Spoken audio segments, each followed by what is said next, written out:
চলো আজ তোমাদের সাথে শেয়ার করছি হচ্ছে বিয়েবাড়ি স্টাইলে আলু পটল চিংড়ির রসা। তো আলু পটলটা আমি আগে থেকেই কেটে রেখেছি, কাটার ভিডিও আর অ্যাড করছি না। একটু খোসা সমেত পটলগুলো এরকমভাবে গোল গোল করে কেটে নিয়ে সর্ষের তেলে ভেজে নেব। কড়াইতে আগে একটু নুন অ্যাড করেছিলাম, নাহলে পটল দিলে একটু ফাটে। আর আলুগুলোও ঠিক লাল লাল করেই ভাজতে হবে, কারণ রসাতে আলু পটল ঠিক করে ভাজা না হলে না সেই স্বাদ আসে না। আর চিংড়ি মাছগুলোও ভেজে তুলে নিলাম। চিংড়ি মাছগুলো নুন হলুদ মাখিয়ে রেখে দিয়েছিলাম। কড়াইতে গোটা গরম মশলা, গোটা জিরে ফোড়ন দিয়ে পেঁয়াজ, একটা বড় সাইজের পেঁয়াজ কুচি ভাজতে দিয়েছি। এদিকে আমি একটা পেস্ট বানিয়ে নিচ্ছি।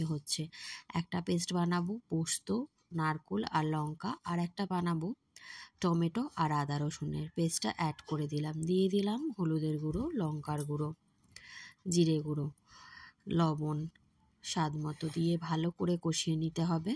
তেল ছেড়ে এলে পোস্তর পেস্টটা অ্যাড করে দিতে হবে, দিয়ে ভালো করে মিশিয়ে নিতে হবে। এরপর সমস্ত ভেজে রাখা মাছ, আলু পটল অ্যাড করে ভালো করে কষিয়ে নিতে হবে।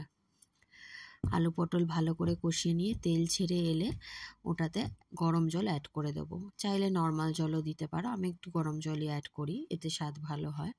ভালো করে মিশিয়ে ঢাকা দিয়ে হতে দেব। আলু পটল সেদ্ধ হয়ে এলে দিয়ে দেবো হোমমেড গরম মশলা গুঁড়ো।